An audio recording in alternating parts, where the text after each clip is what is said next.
সার মুখে ফের সোনার বাংলা গড়ার ডাক। পুজো উদ্বোধনে বিজেপি সরকার গঠনের ডাক, বাঙালি যাত্রাভিমানের শান দিয়েই বার্তা অমিত শাহর। সার সোনার বাংলার ডাকে পাল্টা কটাক্ষ অভিষেকে। ডাবল ইঞ্জিন সরকারের উন্নয়নের বেহাল দশা নিয়ে খোঁচা। বাংলার বঞ্চনা নিয়েও কেন্দ্রীয় স্বরাষ্ট্রমন্ত্রী তোপ দাগলেন। मैंने मां के सामने प्रार्थना की है कि इस चुनाव के बाद बंगाल में एक ऐसी सरकार बने जो सोनार बांग्ला का निर्माण कर पाए। हमारा बंगाल फिर से सुरक्षित, समृद्ध, शांत, सुजलाम सुफलाम बने। कवि गुरु के कल्पना के बंगाल का निर्माण हम कर पाए। तो सोनार बिहार हलो ना केन, सोनार उत्तर प्रदेश हलो ना केन? বাংলার বীজকে উত্তরপ্রদেশের সরকার অ্যাডে ব্যবহার করে, তাহলে সোনার উত্তরপ্রদেশে কি একটা বীজ তৈরি করতে পারলো না বিজেপির সরকার গত 7 বছরে? সোনার মধ্যপ্রদেশ হলো না কেন? পার্শ্ববর্তী রাজ্য সোনার ত্রিপুরা হলো না কেন? সোনার আসাম হলো না কেন? 5 বছর ঝাড়খণ্ডে ক্ষমতায় ছিল, সোনার ঝাড়খণ্ড হলো না কেন? আপনি বলছেন বাংলায় আমরা এলে অন্নপূর্ণা ভান্ডার দেবো, সাধুবাদ জানাই। তাহলে পাশে ত্রিপুরায় দিন, আসামে দিন। সার বিদ্যাসাগর স্তুতিতে তরজা। শিক্ষার প্রসারে বিদ্যাসাগরের অবদান স্মরণ সার। বিদ্যাসাগরকে শ্রদ্ধা কেন্দ্রীয় স্বরাষ্ট্রমন্ত্রীর, পাল্টা শাহকে খোঁচা অভিষেকের। বাংলা এসেও বিদ্যাসাগরের বাড়িতে না যাওয়ায় খোঁচা। বিজেপি বাংলা বিরোধী বলে শাহকে তোপ। বিদ্যাসাগরের মূর্তি ভাঙায় বিজেপির হয়ে ক্ষমা চান বলেও খোঁচা।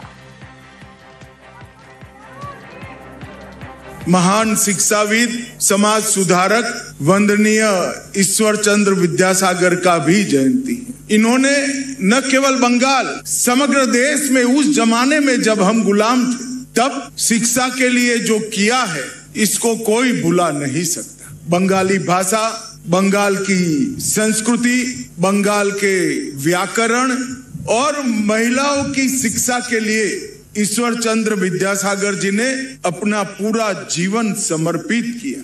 श्री ईश्वर चंद्र विद्यासागर के चरणों में मन पूर्वक प्रणाम करता हूं।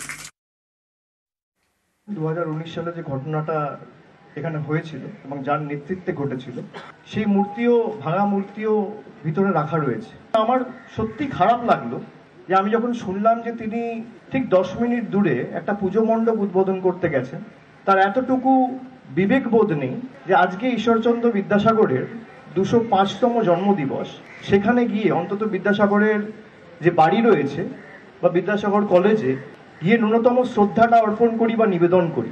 এই কারণেই আমরা এদেরকে বাংলা বিরোধী বলেছি। আর আপনি এই যে দুর্গা মন্দির, কালী মন্দিরে যাচ্ছেন, যান, কিন্তু তার আগে ক্ষমা চান যে বাংলার প্রতি যে অবিচার অন্যায়টা করেছেন, এবং যত বাংলার বিরোধিতা করেছে বাংলার মানুষ তত গর্জে উঠেছে। আশঙ্কায় সত্যি, লের বিক্ষোভের মধ্যেই টার্গেট সোনম ওয়াংচুক। লের অশান্তির মধ্যেই গ্রেফতার সোনম ওয়াংচুক। লাদাখ থেকে গ্রেফতার সমাজকর্মী সোনম ওয়াংচুক। সোনমের বিরুদ্ধে লের বিক্ষোভে উস্কানির অভিযোগ। কেন্দ্রের অভিযোগের পরেই গ্রেফতার।